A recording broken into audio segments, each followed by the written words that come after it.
Shikoyach to everyone for coming out tonight, despite the rain.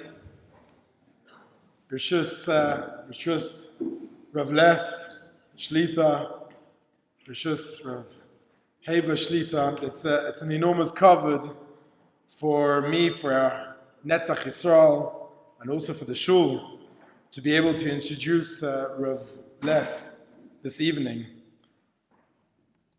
Rav Leff doesn't need much introduction, but as the Anglo community of Olim here in Ramat Beit Shemesh, we don't really know how much impact Rav Leff has actually had paving the way for all of our aliyahs.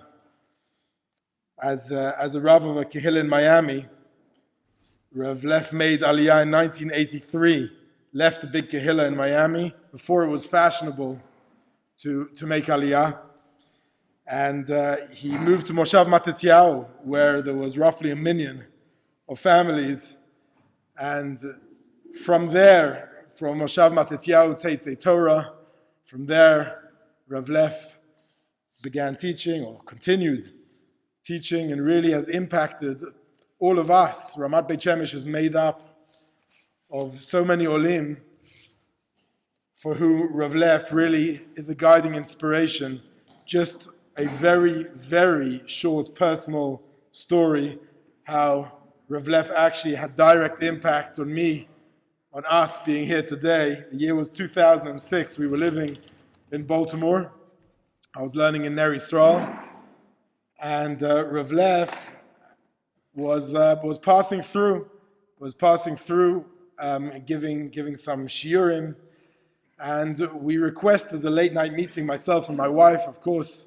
My wife always wanted to make aliyah, and I was always, wait. We had just gotten a job offer, and we wanted to know from Rav Leff, were we bringing coals to Newcastle? Were we moving to Eretz Yisrael? Was it a wise move? And I'll never forget what Rav Leff said. He quoted a pasuk in a Chazal. The pasuk was, Bo Cheshbon, that it's a pasuk about Klal Yisrael, at the end of Chukas, as they're about to enter Eretz Yisrael, the last city was Cheshbon. And Chazal make a whole drasha on that, Cheshbono Shel Olam. And Rav Leff said to myself, my wife, you look like you make normal Cheshbonos. Sounds about right. Go for it. Sometimes you have to leave your Cheshbonos on the Aver HaYarden and move to Eretz Yisrael.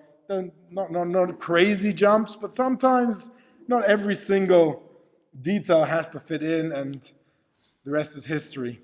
So really, I personally, and us as a Kehillah, owe a direct or indirect debt of gratitude to Rav Leff. Before I ask Rav Leff to share insights, I just want to give a vote of thanks to Rav Haber. As part of the nihul of the school, Netzach Yisrael, we ask Rav Haber, Mamash B'chol Tzad V'Shal. Rav Haber really is a guiding light and inspiration for us. And it's really the Rav's humility that really is the guide to us, to allow other Rabbanim to take the Rav's pulpit. And so graciously, when I mentioned that Rav Leff would be coming, would it be okay if it would be here in the shul? Rav Haber said, not only can it be in the shul, it must be in the shul, and I want to be there. And it's a tremendous tribute to the anava of the Rav of this shul. And without further ado, I'd like, please, Rav Leff. Thank you.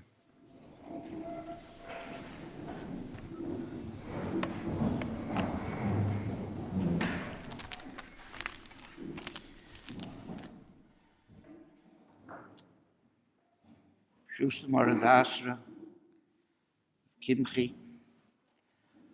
tell you, I'm a little bit perplexed what I'm doing here. We have such an illustrious Rav here.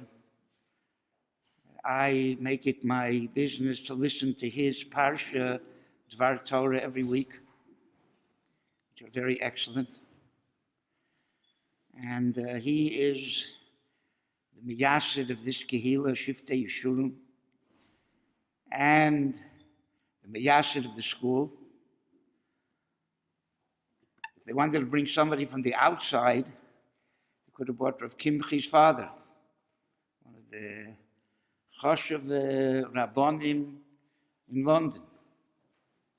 What do you need me for? So unfortunately, or fortunately, that is the Teva of Klal Yisrael. In the Midbar, when they thought Moshe Rabbeinu was no longer alive, they had some very fine candidates to take his place. Aaron HaKohen could have taken his place. Hur could have taken his place. But they opted for a Egel Hazav because an Egel Hazav from out of town is always more appealing than someone you have in town, even Aaron HaKohen. So I'll be the Egel Hazav for tonight.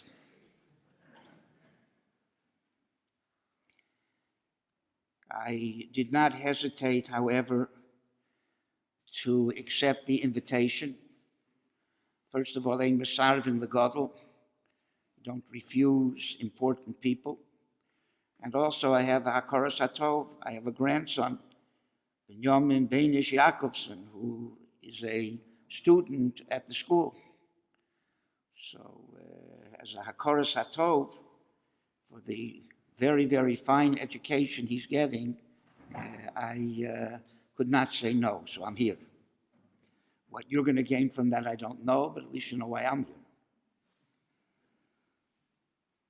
You're all familiar with the Chazal, V'shinantam levanecha elu hatalmidim. Teach your children, students are children. But many times you forget that there's a pasuk pshat in the pasuk. V'shinantam levanecha means teach your children, and your children are also children, not only your students. And really, the responsibility of education for children rests on the shoulders of parents, except when the parent, for either time constraints or because of expertise or other reasons, the parent can't fulfill that responsibility completely. He can give it over to a shliach, called a teacher, to a school.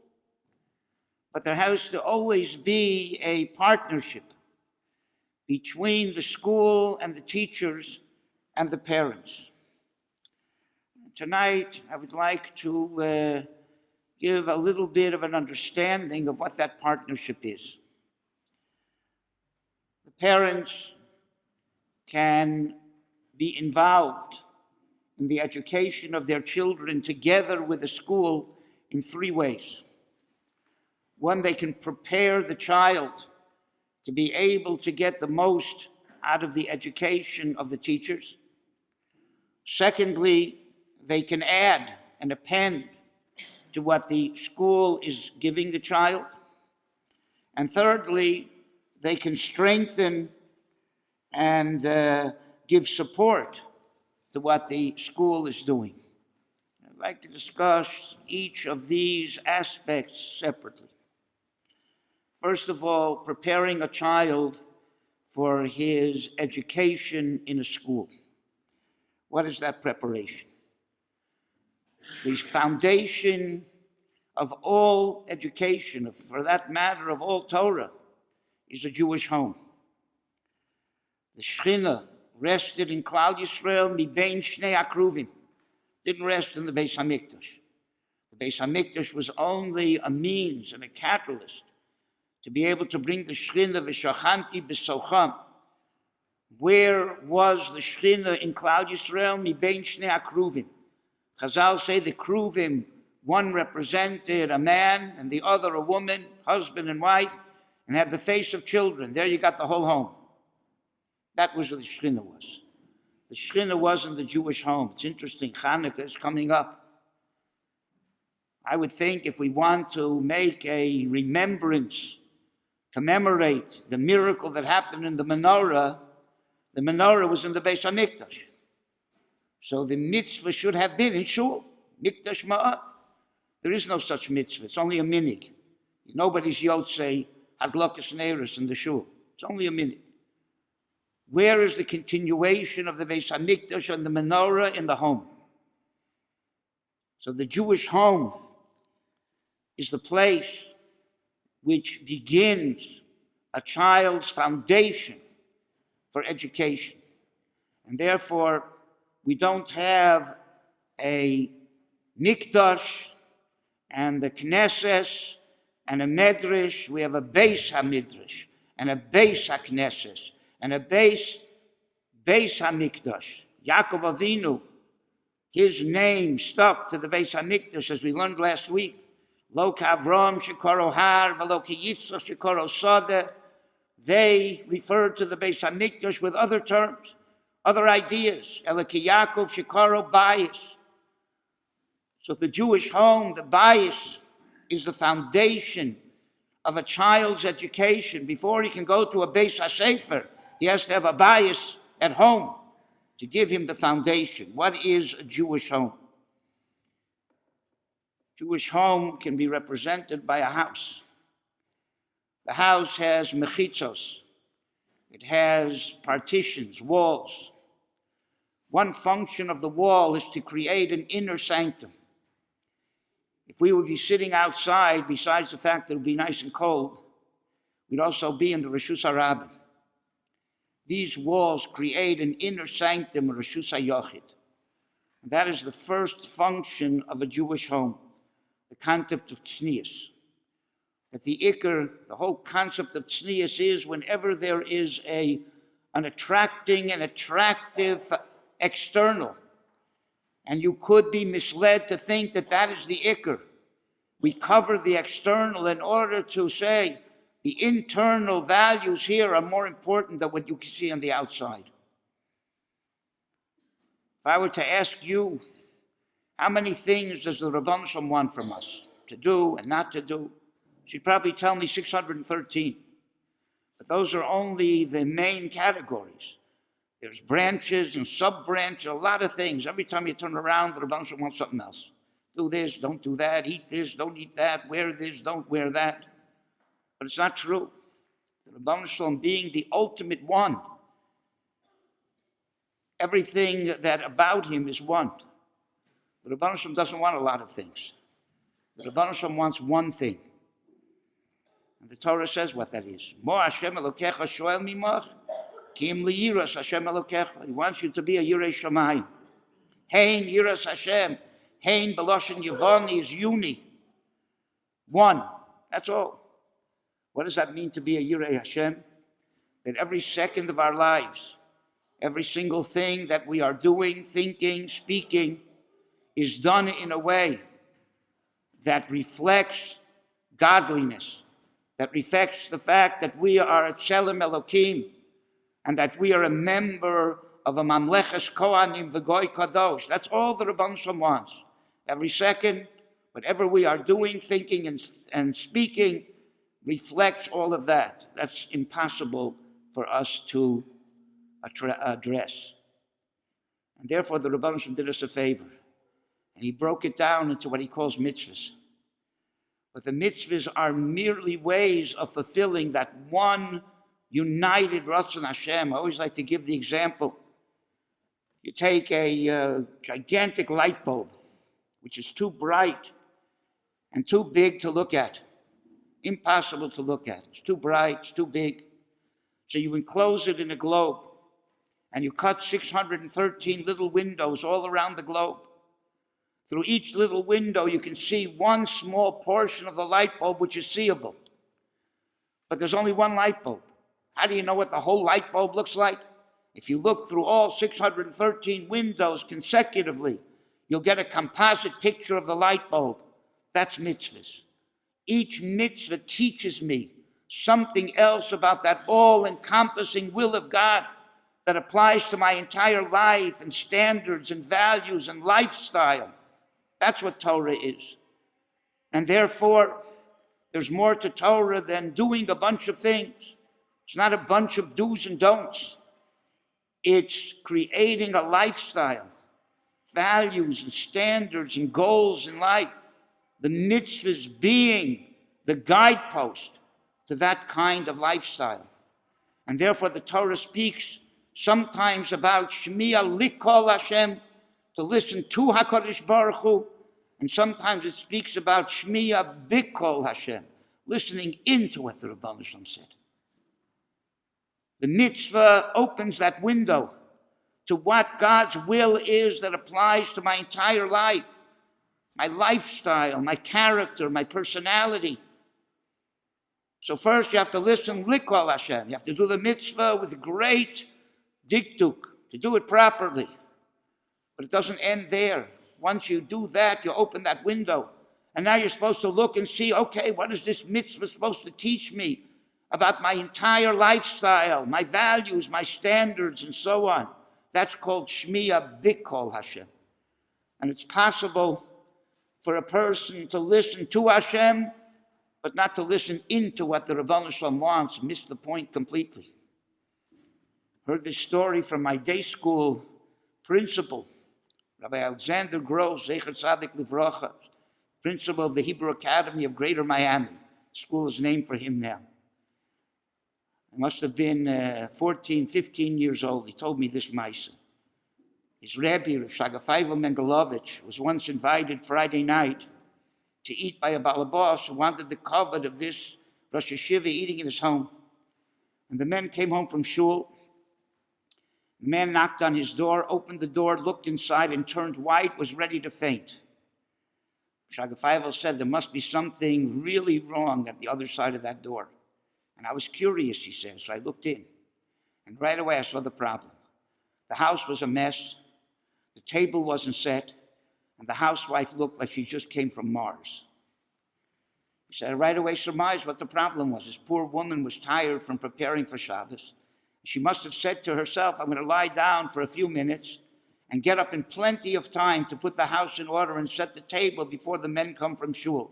And she fell into a deep sleep, and she woke up when they knocked on the door. So the house was a mess, the table wasn't set, and she was hovering somewhere between this world and some other world. So Shagafayvel said, I understood that this man probably was embarrassed to bring me into the house. But as things progressed, I saw that wasn't his problem. He understood that I understood this is not his fault. He was in shul, it's his wife's fault. But what really bothered him was on the table sat two challahs without a challah cover. And he was afraid that Reb Shagafayvel would think he's an Am Ha'aretz and doesn't know you're supposed to cover the challahs. So to make that clear that this is not his fault, he starts yelling at his wife. You are lazy, incompetent, don't you know you're supposed to cover the challahs? Now Reb Shagafayvel said, I know he knows you're supposed to cover the challahs. Shagafayvel said, at that moment, I thought to myself, this is the most absurd thing I ever saw in my life. One of the reasons we cover the challahs when we make kiddush is because the bracha on bread is more important than the bracha on wine. And normally, we'd first make a bracha on bread and then wine, but Shabbos, you can't do that. You have to make kiddush. Shlo yira hapas boshto, in order not to insult and embarrass the bread, we cover it. I don't know, maybe my wife bakes insensitive challahs. But I never came home from shul, said something not nice to the challahs. They ran off the table, locked themselves in their room until I could appease them. It happened a few times with my daughters, never with my challahs. Personally, I never saw an embarrassed challah in my life. And if anyone here has seen one, I'm sure there's somebody professional that could help you. What does that mean? Well, the simplest idea is that if you condition yourself not to insult and embarrass an inanimate object, you'll never come to embarrass and insult a human being. And here's a man insulting his wife publicly to defend the honor of a piece of bread. Shmiya likol Hashem, 100%. Shmiya bikol Hashem, what does it all mean? What am I supposed to learn from that and apply it to my life? Zero. So the first aspect of a Jewish home is to instill within a child that the ikar is not so much the externals, but what do you get from those externals? How do you apply it to the inner workings of your values, your standards, your personality?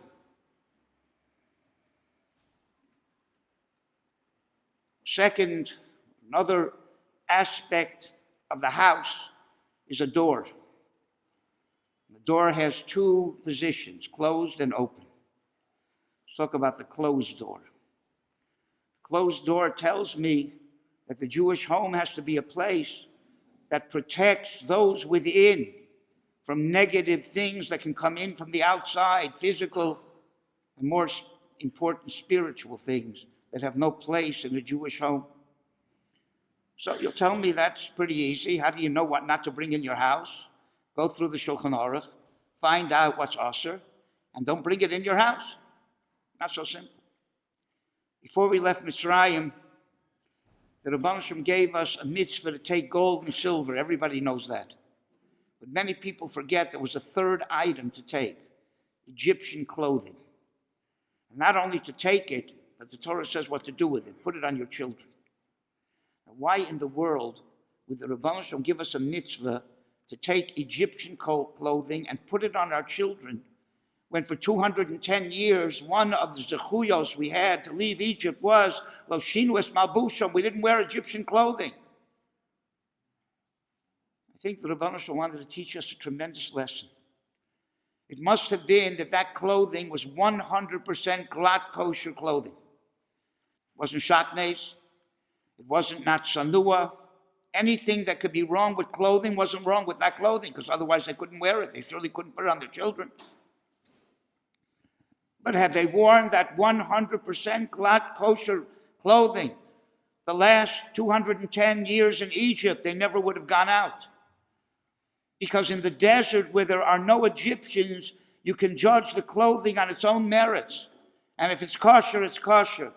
But in Egypt, they would have been wearing the clothing to be like an Egyptian. And that's treif. I remember when I was a teenager in high school, the rage in the world were the Beatles. In case you don't know who the Beatles were, I'm not talking about the six-legged variety, but the two-legged variety. In case you don't want to admit that you know who the Beatles are, I'll tell you who they were. They were a rock band from Liverpool, England, who took the world by storm. And they started many fads in the world, but one of them was, until the Beatles, respectable men did not sport women's hairdos. But since Ringo Starr, the drummer of the Beatles, had long hair, so men, respectable men, started growing long hair. And whatever affects the Goyish world eventually affects the Jewish world and even the frum world.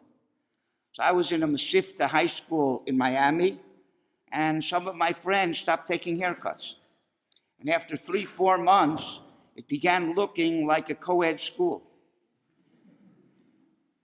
So my Rebbeim called in these boys one Friday, and they said, you have a choice. You can go today and take a normal man's haircut for Shabbos, and then you can come back to school on Sunday. If you choose not to do that, then you're suspended. And when you choose to do it, please see us again. So my friends were not daunted by that. They said, but Rebbe, a Nazir has long hair. He's a holy man. We just want to be holy. The Rebbeim said, haircut or don't come back. Why?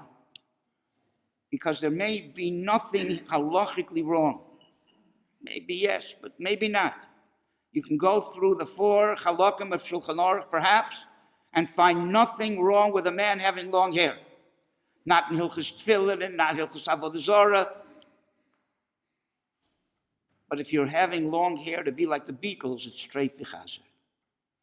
So it's not so simple to know what not to bring in your home. Therefore, you need to ask your Rav, Das Torah, in your place. Sometimes in one place, something may be 100% okay, whereas in another place, it may be treif. I remember when I first came to Eretz Yisrael in 1983, I brought my sukkah, my fiberglass sukkah that used to go around my pool in Miami. In Matityo, I didn't have a pool except in the winter in my living room when it leaked in. But in Miami, I had a pool. And the sukkah, one wall of the pool was the screen of the patio around this pool. So it was very nostalgic. So I brought it with me, but I felt guilty bringing my chutz la'aretz sukkah to Eretz Yisrael. So I made a compromise, and I said, I'm getting rid of all my chutz la'aretz decorations, and I'm only going to use Eretz Yisrael decorations. So after Yom Kippur, I went to Mea Shorim to buy Eretz Yisrael decorations for my sukkah. And everything was out on tables in the street. And as I get closer, I say, you know what? These decorations look very familiar. As I get even closer, I say, these are Christmas decorations. Not only are they Christmas decorations, but they are in the original packaging that says Merry Christmas on them. And all these Yerushalmis are buying them like who knows what. I envision going on Chol HaMoed into Mea Shorim and seeing a sukkah decorated with a little baby and some shepherds standing around. And they'll tell me, look, a ganze mishpacha, but we can't find the father.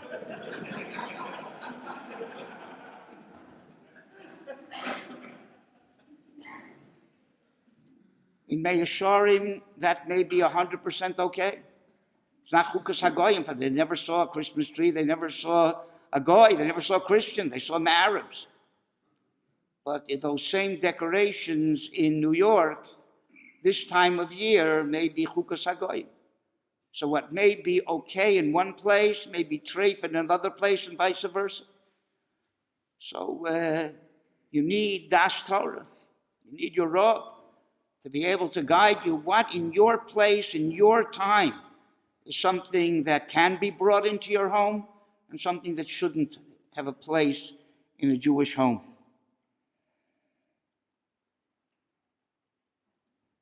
Another aspect of a Jewish home is that a parent has to be a living example to his child of what Torah is. And one of the ways of doing that is by showing the child what your priorities in life are. So Mishnah, Kachi Darka Shel Torah. You want to know if you're on the Torah path or not? Here is the litmus test. Has b'melech tochal, only eat bread and salt. Mayim b'mesura tishte, only drink measured out water, not too much. Al haaretz tishan, sleep on the floor, not on a mattress. V'chayitzar tichye, live a life of privation.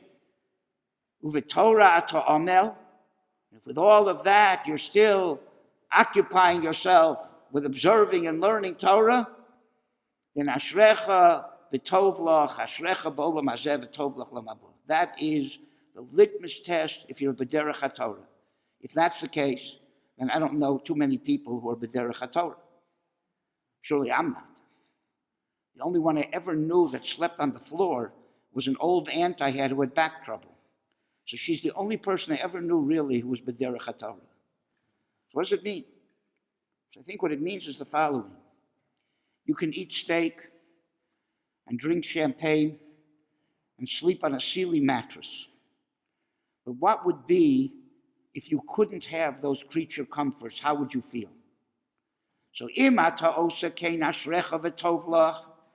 if you would still be able to feel fortunate under those circumstances because you're able to live a Torah life, then you know that Torah is the ikr of your life, and those creature comforts are merely secondary external things that can enhance your life, but they aren't your life. But if under those circumstances you'd be miserable, then obviously it's those things that make up the ikr of your life, and the Torah is not the ikr of your life. A child has to see what's important to their parents. How do you see that? What do you sacrifice when there's a conflict between the Gashmias and the Ruchnias? If the child sees that you sacrifice the Ruchnias, then he knows that that's not the ikr of your life. And if he sees you sacrifice the Gashmias when it's necessary, then he knows that that is the ikr of your life. Another very important preparation for education in a school is imparting in your children midos tovos, derech eretz. Derech eretz kodma laTorah. And ein derech eretz ein Torah, says Rabbeinu Yonah. Lo yishkon haTorah la'olam, the misha ein bo midos tovos. If you want a school to be able to impart Torah ideals and ideas in your child, then he has to be taught midos tovos, and that happens in the home as he's growing up. One of the pshatim of Chinuch lenar al pi darko is not what we'll speak about in a few seconds, teaching your child according to his unique way. But al pi means before. Before he gets a bad way, teach him a good way. It's much easier to start off right than to correct something that's crooked afterwards. So that's important in the home, to see to it that your child is ingrained with midos tovos. And that, for the most part, is the job of a mother, who's able to impart that, not through shvarim and not through education, but through osmosis, by a child seeing and hearing from his mother what's proper derech eretz in this world. Those are some of the ways that a parent and a Jewish home can prepare a child for school. And now he's in the school. What can the home and the parents add to what the school can't provide? A school has too many children to deal with to be able to deal with each one as an individual. They have to deal with groups. They have to pretty much hone in on the medium of the group, and they can't really serve the needs of every individual and fulfill what Shlomo HaMelech said is necessary, Chanoch lenar al pi darko, individualized education. Part of that is the responsibility of the home to add to the education of the school and to give a child a chance to develop his unique personality, his unique strengths. Unfortunately, we live in a world where people are judged mainly on one idea, academics. Get a report card, what's your grade? Academically, not everybody in this world is geared to be academically smart. But everybody is geared in this world to have some strength and some weaknesses. And some people excel in chesed, and some people are very musically inclined or artistically inclined and can use their specific talent and strength in avodas Hashem.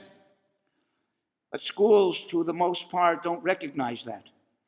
And they give rewards to people who get A's on tests, but not rewards to get an A in chesed and in emotional connection to the Rabbanu Shalom.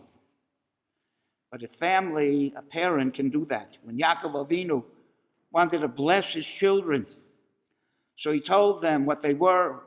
You're like a snake, you're like a donkey, in a very positive way. The biggest bracha you can give your child is to let him know what he is capable of doing, what his strengths are, what his talents, abilities, and capabilities. And everyone has 4 names. The name of a person represents their essence. The word shame is the middle letters of neshama. It's the inner neshama of a person. And Chazal say that everyone has 4 names.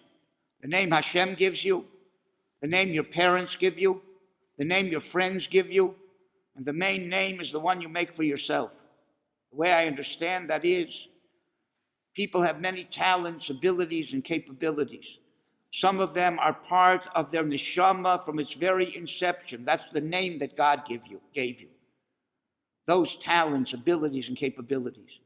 Some things are not part of your neshama from its inception, but you get them from heredity. That's the name your parent gives you. Some things you learn from the environment around. That's the name your friends give you. All of that is potential. Potential's a 0. If you have a lot of potential, you have a lot of zeros. Still 0. If you put something in front of those zeros, the more zeros, the bigger the number it is. The main name is the one that a person makes for himself by taking all that potential and realizing it. So letting your child know what his potential is, developing those unique strengths that your child has, and rewarding him for it and making him feel good about it. And also there's another aspect of this. Let him know what he can't do. That's also, Ruvain, Yaakov said, you could have been the Melech, the Navi, and the Kohen, but you lost it all. So don't waste your time with that. Imagine someone who has a terrible singing voice. Sounds like when you drag your nails on a chalkboard when he sings. Those people usually like to be chazanim. And you see this person one day going to the library and taking out a stack of books on how to be a chazan. Wouldn't it be a bracha to go over to him and say, listen, unless you plan to be a chazan in an institute for the deaf, this is not for you. You're going to open your mouth and you won't have a minyan. Don't waste your time on being a chazan. It's not you. Do something else. Be a writer. Be an artist. Not a chazan. It's a bracha. So letting your child know what he can do and what he can't do, what his talents, abilities, and capabilities, and giving the opportunity to develop them and to give him kavod and reward for developing them. So he's not only rewarded, thank you.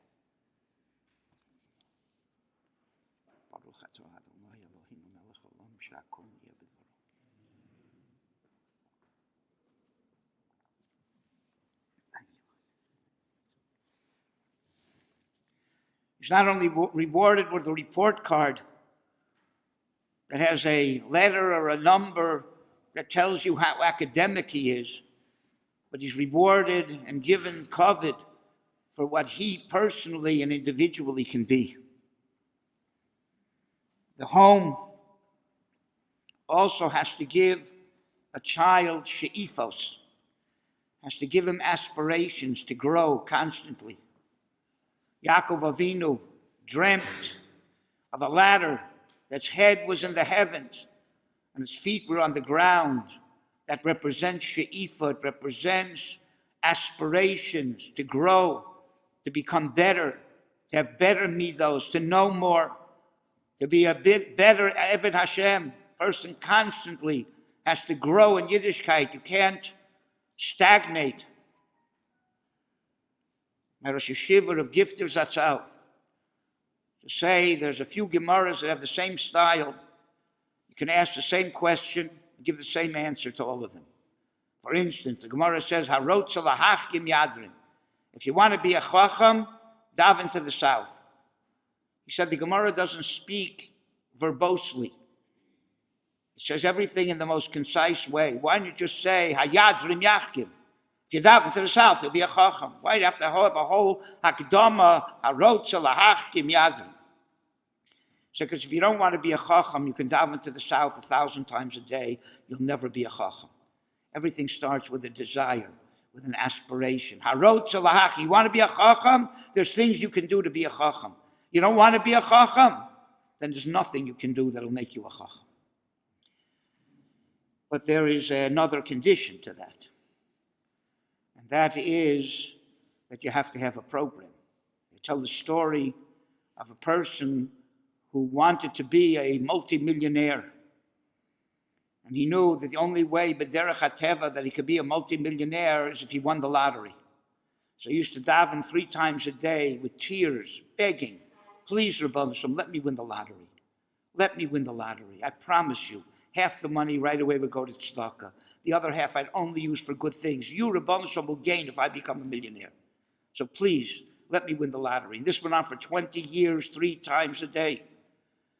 And finally, after 20 years, the Malachim came to the Rebbeinu Shalom. They said, Rebbeinu Shalom, we can't take this anymore.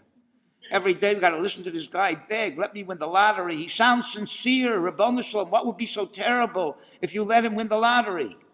And the Rebbeinu Shalom said, I'd love to let him win the lottery. Never bought a ticket. You can want and want and want, but if you don't buy the ticket, you're not going to win the lottery. The Medrash says, Chalomoseim shel tzadikim hein bashamayim vehein ba'aretz. The chalomos of tzadikim are in heaven and earth. Yaakov Avinu sees a ladder with its head in the heavens, but its feet are on the ground. You have to have a program. How are you going to get it? You have to buy the ticket. You have to have aspirations in the heavens. Rishoyim, their chalomos are not bashamayim and not ba'aretz. Paro dreams he's standing on the water. Wishy-washy. Not in the heavens, not on the earth. The home has to give a child aspirations, to aspire, to bring out their potential and realize it. And the school can give you the ladder to be able to do that. That's another part of the partnership between the home and the school. There's another aspect in that desire to grow and aspire for greater and greater heights in Ruchnius. On the one hand, a person should never be satisfied in Ruchnius with what he has. At the same time, he has to be Sameach Bechelko, he has to be happy with what he has, but not satisfied. The Vilna Gaon says on the Pasuk in Mishlei, Leiv Chacham liyamino, Leiv Ksil lismolo. A Chacham's heart's to the right and a fool is to the left. He says when you're learning a Sefer in Lashon HaKodesh, so what you've learned already is to your right, and what you've yet to learn is to the left. A fool only looks at the left. How much there is to learn, he gives up right away. The Chacham also wants to learn more and more, but every once in a while he looks to the right to see what he's accomplished, and that gives him the incentive and the strength to go on. A person has to be not mistapik b'muad, but he has to be sameach b'chelko. Happy with what you've accomplished, but not satisfied with it, wanting more and more when it comes to spiritual things. And another thing that the home can add to what the school can impart, knowledge of Torah. The home can impart the following lesson. The Chacham at the Seder, the Ibn Ezra says, his question, Moha Eidos Vachukim, what are all these mitzvahs? If he wouldn't know what the mitzvahs are, he wouldn't be too much of a Chacham. So what's he asking? Says the Ibn Ezra, he's asking the following question. Goyim only have to keep 7 relatively easy mitzvahs and they get a share in the world to come. What did we do wrong that God put this tremendous burden of 613 mitzvahs on us and nobody else? Why do we have this tremendous burden? What answer do we tell him? Let's look at God's track record. He took us out of Egypt for our sake or his sake, obviously for our sake. Took us through the Midbar and took care of all our needs for 40 years for our sake or his sake, obviously our sake. He gave us Eretz Yisrael for our sake or his sake, obviously for our sake. So we see whatever the Rebbeinu Shalom does, it's not a burden, it's an opportunity, it's a present. Vayitein lanu es kol hachukim ha'elu l'tov lanu l'chayosenu kayom hazeh. A child has to know that Torah is not a burden.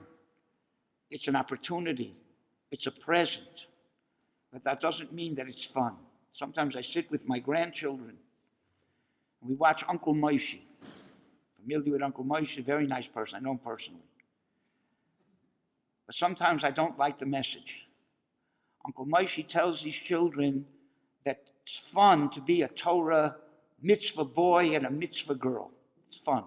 They dance around the room. It's so much fun to do mitzvahs. You can believe that till you're 3 years old. Because when you're 3 years old and you say, Mommy, I want an ice cream cone. And Mommy says, but you just had a fleshik meal. You can't have an ice cream cone for at least an hour, maybe 6 hours. He says, wait a second. Uncle Moshe said Torah is fun.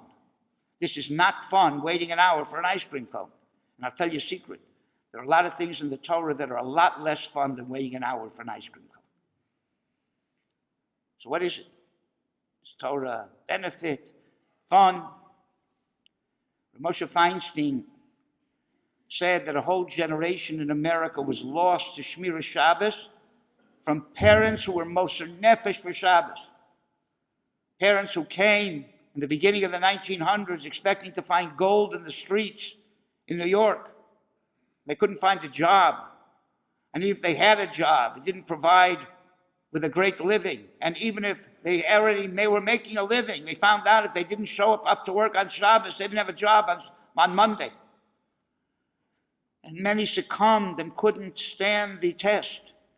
And there were those individuals who were Moser Nefesh for Shabbos. Every week they had to look for another job. They couldn't put food on the table. But they were Shomer Shabbos. And many of their children, Rav Moshe said, became Mechalei Shabbos. How could it be? He said, because these people used to come home Friday night, sit at the Shabbos table and moan and groan and say, it's so hard to be Shomer Shabbos. Shabbos is so difficult. Every week we got to look for a new job and so on. What did Moshe mean? What should these parents have said? Oh, it's so exhilarating to keep Shabbos. We can't think of anything better than looking for a job every week. And who wants food anyway? It's great to be on a diet and not good to have food. What should they have said? They were saying the truth. I think what Moshe meant was they should have come home and say, you know what? It's difficult to keep Shabbos. And it's hard not to have money to put food on the table. But you know what? Shabbos is so important and so sweet that it's worth it. That's the lesson. It's not fun, but it's worth it. That's the lesson that a child has to hear. Torah is worthwhile. It's our schus. It's not a burden, but it's not easy either. It's not all fun and games. And lastly, parents have to strengthen what the school can offer and give support to what the school is doing. Obviously, the people here who represent the school would like me to say they have to support the school by paying their tuition and by making other contributions to the school. That's also true. But there are perhaps even more important ways of supporting the school. First of all, a person has to choose a school that fits their child and that fits their family minhagim and family level of Yiddishkeit. People can want to grow, but they can't send their child to a school that doesn't fit the child, that makes demands that their child can't do or makes demands on the parent body that they're not prepared to do.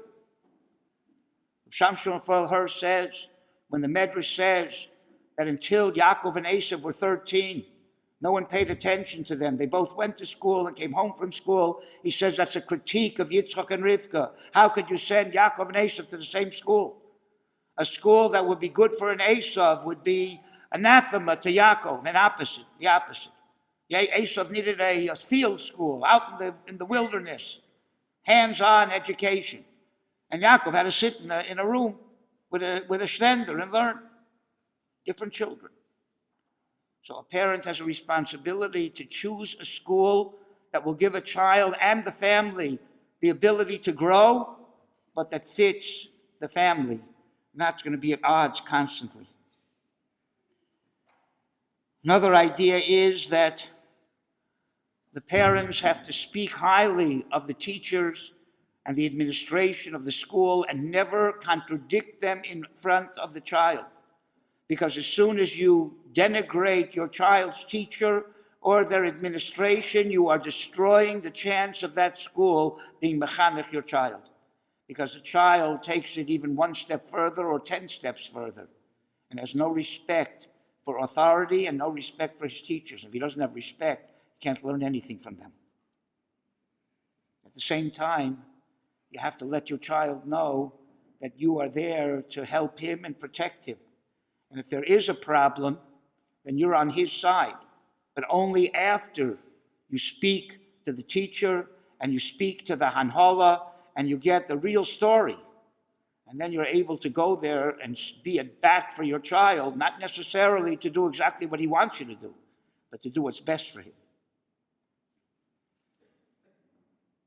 It's important, in order to support the school, that parents keep at home what the policy of the school is and everything, and not undermine the school by doing what the school doesn't tell the children is okay to do.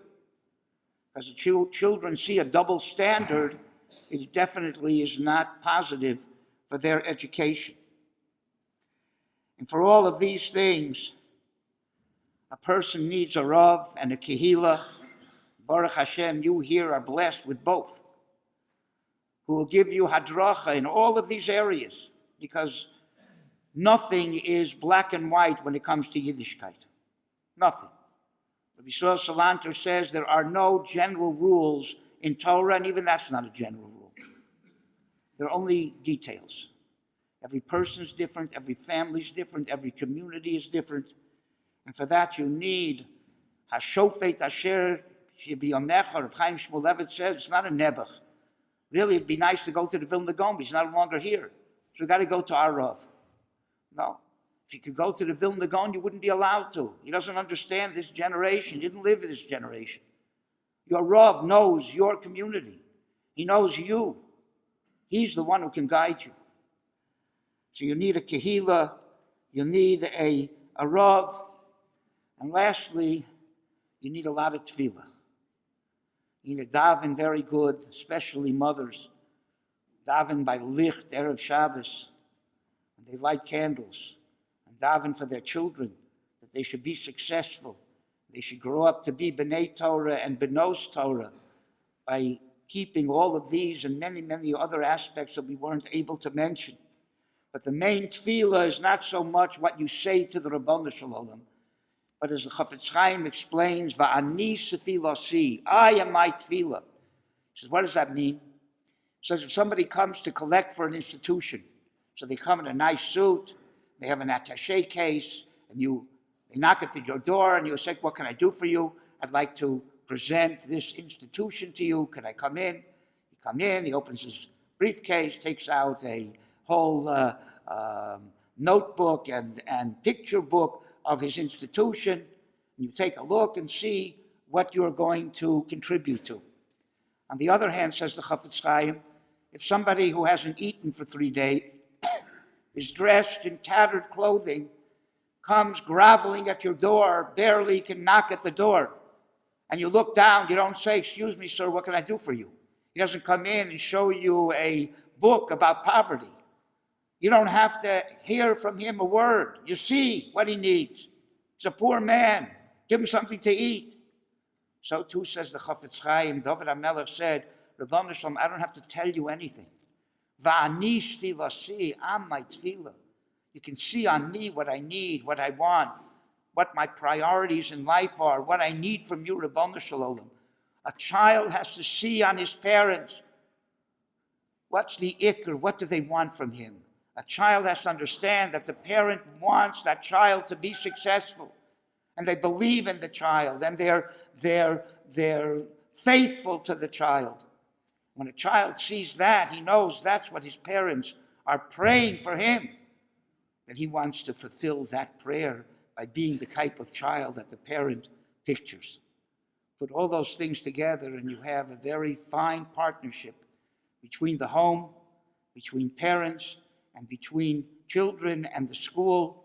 And Amir Hashem, all of you should have tremendous hatzlacha, birchas hedyet, have tremendous hatzlacha in raising your children to be Binet Torah and Binos Torah, to be very fine individuals who use their talents and their abilities to contribute to Klal Yisrael, because that's what Klal Yisrael is, all different kinds of people contributing their unique talents, abilities, and capabilities.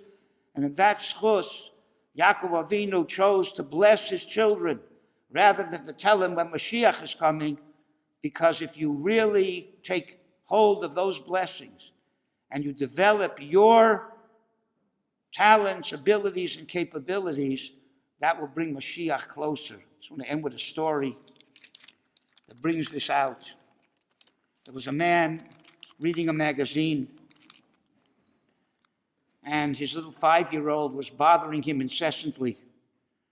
He couldn't make any headway in the magazine. So he saw that one page of the magazine is a map of the world. So he tore it out, tore it into 20 little pieces, and told his son, this is a map of the world, it's a puzzle. Go put it together and don't come back till you finish. He figured the kid has no idea what the picture of the map of the world looks like. He's going to have to match the contours of the tears. Take him hours. There's a few hours of peace and quiet. 15 minutes later, the kid comes back. I finished. I put it all together the way it was to begin with. Father says, impossible. Unless you knew what the map of the world looked like, you couldn't have put it together so fast. He says, come and see. And sure enough, on the glass top of a coffee table, the map is reconstructed perfectly. Father says, wow, a genius. 5 years old, you must have known what the picture looked like. He says, no, Tati, it was really easy. See, on the other side of the page was a picture of a person. I just put the person together and the whole world fell into place. You put your children together, and Mitzvah Hashem, the whole world will fall into place, and we'll see the time when everybody will not have to have education from schools or from teachers, but everybody will be learning with the Rebbeinu Shalom directly, via School Tzedek and Harav Zev Leff.